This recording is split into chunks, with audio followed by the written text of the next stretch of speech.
اعوذ باللہ من الشیطان الرجیم پناہ مانگتا ہوں میں اللہ کی شیطان مردود سے۔ بسم اللہ الرحمن الرحیم شروع اللہ کا نام لے کر جو بڑا مہربان نہایت رحم والا ہے۔ اعوذ باللہ من الشیطان الرجیم بسم اللہ الرحمن الرحیم قالت رسلهم في الله شك فاطر السماوات والأرض يدعوكم ليغفر لكم من ذنوبكم ويؤخركم إلى أجل مسمى قالوا إن أنتم إلا بشر مثلنا تريدون أن تصدونا عما كان يعبد آباؤنا فاتونا بسلطان مبين قالت لهم رسلهم إن نحن إلا بشر مثلكم ولكن الله يمن على من يشاء من عباده وما كان لنا أن نأتيكم بسلطان إلا بإذن الله وعلى الله فليتوكل المؤمنون وما لنا ألا نتوكل على الله وقد هدانا سبلنا ولنصبرن على ما آذيتمونا وعلى الله فليتوكل المتوكلون قالت رسلهم کہا ان کے پیغمبروں نے افی اللہ شکن کیا اللہ کے بارے میں شک کرتے ہو فاطر السماوات والارض جو پیدا کرنے والا ہے آسمانوں زمینوں کا یدعوکم وہ تمہیں بلاتا ہے لیغفر لکم تاکہ وہ بخش دے من ذنوبکم تمہارے گناہ ویؤخرکم اور تمہیں ڈھیل دے الی اجل مسمی ایک وقت مقرر تک قالوا وہ کہنے لگے ان انتم نہیں ہو تم الا بشر مثلنا مگر بشر ہو انسان ہو ہم جیسے تریدون تم چاہتے ہو ان تصدونا یہ کہ روک دو تم ہمیں اما کان یعبد آباؤنا اس سے کہ جن کی عبادت کرتے تھے ہمارے باپ دادا فاتونا پس لاؤ تم ہمارے پاس بسلطان مبین کوئی دلیل واضح قالت لهم رسلهم کہا انہیں ان کے رسولوں نے ان نحن نہیں ہیں ہم الا بشر مثلکم مگر بشر ہیں انسان ہیں تمہیں جیسے ولکن اللہ اور لیکن اللہ تعالی یمن علی من یشاء احسان کرتے ہیں جس پہ چاہتے ہیں من عبادہ اپنے بندوں میں سے وما کان لنا اور نہیں ہے ممکن ہمارے لیے ان نأتیکم یہ کہ ہم لائیں تمہارے پاس بسلطان کوئی دلیل الا باذن اللہ مگر اللہ کے اذن سے اس کے حکم سے وعلی اللہ اور اللہ تعالی پر فلیتوکل المؤمنون بس چاہیے کہ بھروسہ کریں ایمان والے وما لنا اور کیا ہوا ہمیں اللہ نتوکل یہ کہ ہم بھروسہ نہ کریں توکل نہ کریں علی اللہ اللہ پر وقد ہدانا اور تحقیق اسی نے تو ہمیں ہدایت دی ہمیں رہنمائی دی سبلنا ہمارے راستوں کی ولنصبرن اور البتہ ہم ضرور صبر کریں گے علی ما آذیتمونا اس پر جو تم اذیت دو ہمیں وعلی اللہ اور اللہ تعالی پر فلیتوکل المتوکلون پس چاہیے کہ بھروسہ کریں توکل کرنے والے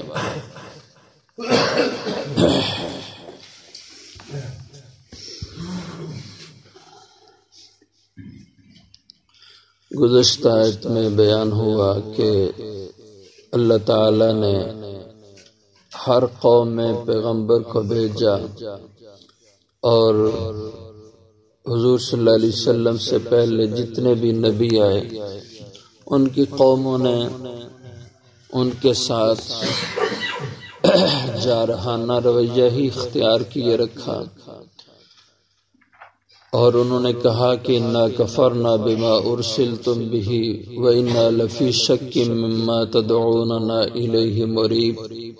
ہم تمہارے لائے ہوئے پیغام کو نہیں مانتے اور ہم تمہاری دعوت توحید کے بارے میں متردد ہیں اور شک میں ہم پڑے ہیں، ہمیں تمہاری بات سمجھ نہیں آتی۔ تو اس کے جواب میں قالت رسلہم، ان کے پیغمبروں نے انہیں جواب دیا، کہا افی اللہ شک، بھئی یہ کوئی بات شک کرنے والی ہے اللہ کے بارے میں کہ اللہ اس کائنات کا خالق ہے، اللہ مالک ہے، اللہ رازق ہے، اس میں بھی کچھ شک کی بات ہے؟ افی اللہ شک، کیا اللہ کے بارے میں تم شک کرتے ہو، تم شک میں مبتلا ہو، جبکہ اس کی ذات، اس کی قدرت، اس کی توحید تو بالکل روز روشن کی طرح عیاں ہے۔ فاطر السماوات، وہی تو ہے جو نئے سرے سے پیدا کرنے والا ہے۔ فاطر اس کے معنی ہوتے ہیں بغیر نمونہ اور مثال کے پیدا کر دینا، کہ اس کے پیدا کرنے سے پہلے آسمان و زمین، اس کائنات کا کوئی نقشہ، نمونہ اور کوئی مثال موجود ہی نہیں تھی، تو اس نے ہی ان کو نئے سرے سے پیدا کیا، آسمان 7 کھڑے کر دیے، والارض مثلہن، اور اسی 7 آسمانوں کی طرح 7 زمینیں بچھا دی، یدعوکم، تو وہی رب جو آسمان و زمین کا خالق ہے، وہ رب یدعوکم، تمہیں بلاتا ہے ہمارے ذریعے سے کہ ہم اس کا پیغام تمہیں سناتے ہیں، بلاتا ہے وہ تمہیں لیغفر لکم من ذنوبکم، اور اس کی دعوت کو قبول کر لینا اس کا کوئی مفاد نہیں ہے کہ تم اس کی دعوت توحید کو مان لو تو اس کی بادشاہت لمبی ہو جائے یا اس کی بادشاہت میں وسعت ہو جائے، اس کو کوئی مفاد نہیں، فائدہ تو تمہارا ہے کہ لیغفر لکم من ذنوبکم، اس کی دعوت کو تم قبول کر لو، اس کی توحید کے اوپر ایمان عقیدہ قائم کر لو تو وہ بخش دے گا تمہارے گناہ، وَيُؤَخِّرَكُمْ إِلَىٰ أَجَلٍ مُّسَمًّى، اور تمہیں مہلت دیے رکھے گا ایک وقت مقرر تک، یعنی جو تمہاری موت کا وقت مقرر کیا ہوا ہے اس تک اللہ تمہیں بسہولت لے چلے گا۔ تو یہ فائدہ بتلایا کہ اگر تم ہماری دعوت کو مان لو، اللہ کی توحید کا عقیدہ پکا کر لو اور اس کفر اور شرک سے نکل آؤ تو تمہارے گناہ بھی اللہ بخش دیں گے اور تمہیں اللہ تعالی بابرکت اور مبارک زندگی عطا کریں گے۔ قالوا ان انتم الا بشر مثلنا، یہ بات سن کر ان پیغمبروں کی قوموں نے یہ کہا، ان انتم الا بشر مثلنا، نہیں ہو تم مگر ایک بشر ہو، انسان ہو، مثلنا، ہمارے طرح کے، ہمارے جیسے تم انسان ہو، اور تم ہمیں کہتے ہو کہ ہمیں اللہ نے پیغمبر اور نبی بنا کے بھیجا ہے، ہم تو تمہیں اپنی طرح کا دیکھتے ہیں، ہماری طرح تم شادیاں بیاہ بھی کرتے ہو، تمہاری اولادیں ہیں، تمہاری بیویاں ہیں، تم کھاتے پیتے ہو، ہمارے جیسے انسانی عوارض تمہیں لاحق ہیں، اور پھر تمہیں کیا مرتبہ فضیلت مل گئی کہ تم کہتے ہو کہ ہم نبی اور پیغمبر ہیں؟ ہمیں تو یہی سمجھ آتی ہے کہ تم نبی پیغمبر ہونے کا دعویٰ کر کے تریدون، تم چاہتے ہو، ان تصدونا،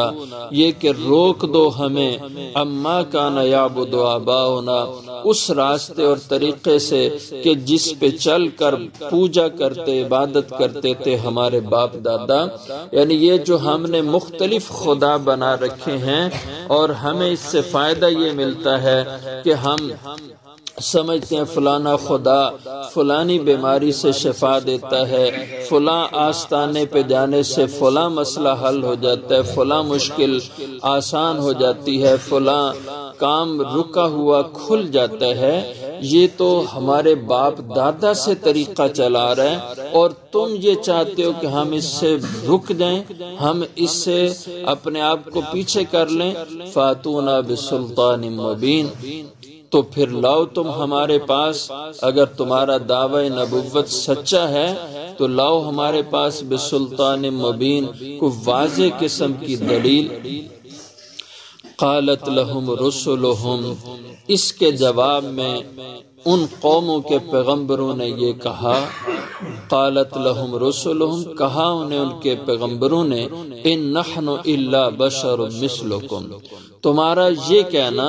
کہ ان انتم الا بشر مثلنا، کہ ہم تمہیں کیسے مان جائیں کہ تم بھی تو ہماری طرح کے انسان ہو، کھاتے پیتے ہو، شادی بیاہ کرتے ہو، انسانی عوارض تمہیں بھی ہیں۔ تو پیغمبروں نے اس کے جواب میں کہا، یہ بات ٹھیک ہے کہ تم جو ہمیں اپنے جیسا دیکھ رہے ہو ایسا ہی ہے کہ ہم بھی شادی بیاہ کرتے ہیں، ہمارے بھی بیوی بچے ہیں، ہم بھی کھاتے پیتے، انسانی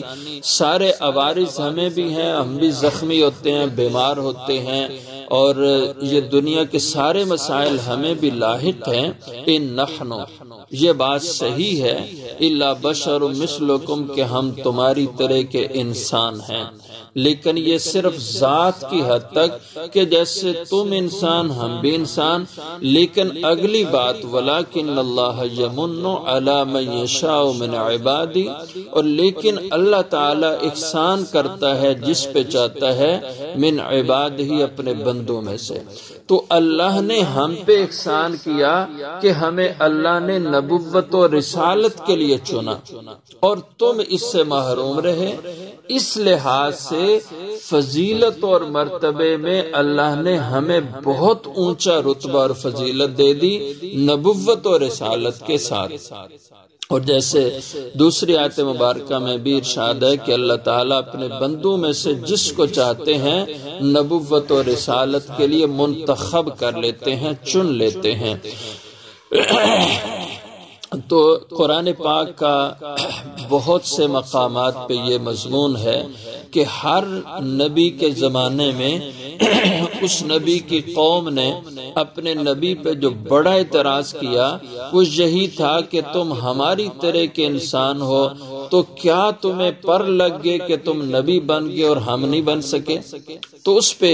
اللہ تعالیٰ نے یہ فرمایا وَلَٰكِنَّ اللَّهَ يَجْتَبِي مِن رُّسُلِهِ مَن يَشَاءُ، فرمایا کہ اللہ عالم حیث یجعل رسالتہ، یہ اللہ کا انتخاب ہوتا ہے کہ اللہ اپنے بندوں میں سے، انسانوں میں سے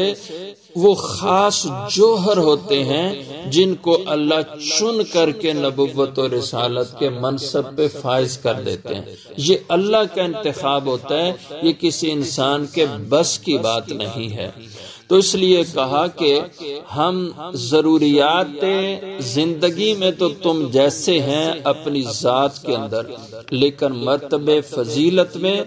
ہم تم سے بڑے ہیں کہ اللہ نے ہمیں نبوت اور رسالت کے منصب پہ فائز کیا۔ اور اللہ تعالیٰ نے ان کے اس مغالطے کا جواب دیا، فرمایا کہ تم انسان ہو تو تمہاری ہدایت کے لیے اللہ نے تم ہی میں سے کوئی نبی کھڑا کرنا تھا نا۔ اگر تم فرشتے ہوتے تو تم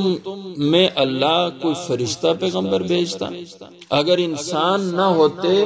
اس زمین پہ آباد فرشتے ہوتے تو اللہ نے فرشتے کو نبی بنا کے بھیجنا تھا۔ لیکن جب تم انسان زمین پہ آباد ہو تو پھر عقل کا تقاضا بھی یہ ہے کہ انسانوں ہی میں سے اللہ تعالیٰ کسی کو پیغمبر بنا دے۔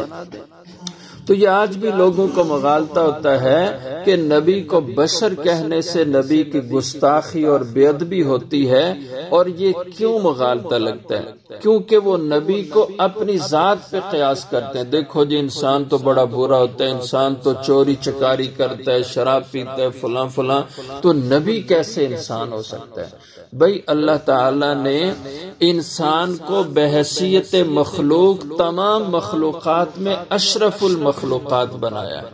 اللہ نے سب سے زیادہ فضیلت والی مخلوق اس انسان کو بنایا ہے۔ فرشتے بھی اس سے پیچھے ہیں، لیکن اس انسان کا مرتبہ اور مقام گھٹتا ہے جب یہ انسانیت سے نکلتا ہے۔ بحیثیت بشریت اور انسانیت سب مخلوقات کی یہ سردار مخلوق ہے۔ ہاں اپنے کرتوتوں سے یہ پھر اپنے مقام اور مرتبے کو گھٹاتا ہے، اور اسی انسان اور اشرف المخلوقات میں عقل کا تقاضا تھا کہ نبی ہوتے، کیونکہ جو سب سے افضل مخلوق ہے، اب نبی کی جو ذات ہوتی ہے اور نبی کا جو خمیر ہوتا ہے وہ پاک مٹی سے ہوتا ہے، اور اللہ تعالی نبی کو وہ حیثیت دیتے ہیں، وہ مقام کہ نبی پیدائش کے ساتھ ہی وہ گناہوں سے پاک اور معصوم ہوتا ہے۔ اس کی صفات، اس کے اخلاق، اس کے اعمال، اس کا رہن سہن، اس کی بول چال، اس کا طرز زندگی عام انسانوں سے بچپن سے ہی مختلف ہوتا ہے۔ صرف اشتراک انسانوں کے ساتھ کس میں ہے؟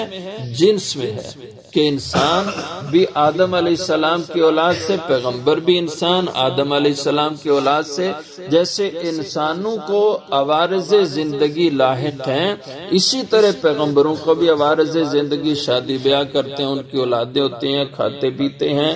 اور ان کو بھی بیماریاں، پریشانیاں، مصیبتیں، مسائل پیش آتے ہیں۔ تو اسی طرح عام انسانوں کو، لیکن اس کے معنی یہ نہیں ہوتے کہ پیغمبر کا درجہ عام انسانوں کی طرح ہے۔ پیغمبر کا درجہ بہت بلند ہوتا ہے، وہ تو اتنی بلندی کو جاتا ہے کہ فرشتے بھی ان سے پیچھے سب مخلوقات سے اعلیٰ اور برتر ہوتے ہیں۔ اس لیے علماء کہتے ہیں کہ مخلوقات میں حجم اور جسم کے لحاظ سے سب سے جو بڑی مخلوق ہے اللہ کی، آسمان و زمین سے بھی، وہ عرش اعلیٰ ہے۔ اللہ کا جو عرش ہے اس نے پوری کائنات کو اپنے احاطہ میں کیا ہوا ہے۔ حجم اور جسم کے لحاظ سے سب سے بڑی مخلوق وہ عرش عظیم ہے، اور جو فضیلت اور مرتبے میں ساری مخلوقات میں جو ہستی ہے وہ محمد الرسول اللہ صلی اللہ علیہ وسلم کی ہستی ہے۔ فضیلت اور مرتبے میں آپ سے بڑھ کے کوئی مخلوق نہیں ہے۔ تو نبیوں نے کہا کہ یہ بات تو ٹھیک ہے کہ ہم تمہاری طرح کے بشر ہیں، ولیکن اللہ یمن، لیکن اس میں ہم تم سے الگ اور ممتاز ہیں کہ اللہ احسان کرتا ہے جس پہ چاہتا ہے اپنے بندوں میں سے۔ تو اللہ نے ہم پہ احسان کیا اور ہمیں نبوت اور رسالت کے لیے چن لیا۔ وما کان لنا، اور اگلی بات تم یہ کہتے ہو کہ تم یہ معجزہ لاؤ، یہ معجزہ لاؤ، جیسے حضور کو کہتے صفا پہاڑ کو سونے کا بنا دو، مکے کے پہاڑ یہاں سے مٹا کر میدان ہموار کر دو، اور یہ کہ باغات بنا دو یہاں مکے میں۔ فرمایا وما کان لنا، یہ ہمارے بس میں نہیں ہے، ان ناتیکم بسلطان، یہ کہ ہم اپنی مرضی سے تمہارے سامنے کوئی دلیل اپنی سچائی کی پیش کر لیں، الا باذن اللہ، ہاں اللہ کی اجازت اور اس کے حکم سے یہ ہو سکتا ہے۔ وعلی اللہ فلیتوکل المؤمنون۔ اور چونکہ کفار آگے سے ڈراتے اور دھمکاتے تھے کہ اگر تم باز نہ آئے اپنی اس توحید کی دعوت دینے سے تو ہم تمہیں ایسا کر دیں گے۔ حضرت نوح علیہ السلام کو کہا کہ ہم تمہیں پتھر مار مار کے سنگسار کر دیں گے، تم رک جاؤ اس بات کے کہنے سے۔ حضرت لوط علیہ السلام سے کہا کہ ہم تمہیں جلا وطن کر دیں گے، تم باز آ جاؤ۔ اور حضور صلی اللہ علیہ وسلم سے اور دیگر سے کہتے کہ تم مجنون و ساحر و نعوذ باللہ طرح طرح کی باتیں کہتے اور ڈراتے دھمکاتے تھے، تو فرمایا وعلی اللہ فلیتوکل المؤمنون، ہمیں اس سے کوئی خوف ڈر نہیں ہے، اللہ پر پس چاہیے کہ توکل اور بھروسہ کریں ایمان والے۔ وما لنا، اور ہمیں کیا ہوا، اللہ نتوکل علی اللہ، یہ کہ ہم بھروسہ نہ کریں اللہ پر، وقد ہدانا سبلنا، اور تحقیق اسی نے تو ہمیں ہدایت دی، یعنی ہماری رہنمائی کی، سبلنا، ہماری ان کامیابیوں کی راہوں کی طرف، وَلَنَصْبِرَنَّ عَلَىٰ مَا آذَيْتُمُونَا، اور جو تم ہمیں ڈراتے ہو یا ہمیں اذیتیں دیتے ہو، جیسے ہر نبی کو ان کے زمانے کے مخالفین نے سخت اذیتیں دی، ان کو ستایا، ان کو پریشان کیا۔ جیسے حضور صلی اللہ علیہ وسلم سے پوچھا گیا کہ سب سے زیادہ دنیا میں آزمائشوں، ابتلاؤں، مصیبتوں سے کون گزرتا ہے؟ حضور نے فرمایا انبیاء۔ اس کائنات میں سب سے زیادہ جو مصیبتیں، آزمائشیں آتی ہیں، انبیاء پہ آتی ہیں۔ ثم الامثل فالامثل، پھر جو جتنا نبی کے قریب ہوتا ہے اتنی زیادہ اس پہ پریشانی آتی ہیں۔ اور حضور کا ایک ارشاد یبتلی الرجل علی قدر دینہ، جتنا انسان دین کے قریب ہوتا ہے اتنی زیادہ اس پہ آزمائشیں آتی ہیں۔ فرمایا ہمیں اس کی کوئی پرواہ نہیں، اور جو کچھ ہمیں تمہاری طرف سے حالات کا سامنا کرنا پڑا ہم کریں گے، وَلَنَصْبِرَنَّ، اور البتہ ہم ضرور صبر کریں گے، عَلَىٰ مَا آذَيْتُمُونَا، اس پر جو تم ہمیں اذیتیں دو گے، وَعَلَى اللَّهِ فَلْيَتَوَكَّلِ الْمُتَوَكِّلُونَ، اور اللہ پر ہی بس چاہیے کہ توکل کریں توکل کرنے والے، اور ہم توکل اللہ پر کرتے ہیں، اس لیے ہمیں تمہاری طرف سے کوئی خوف اور خطرہ نہیں ہے۔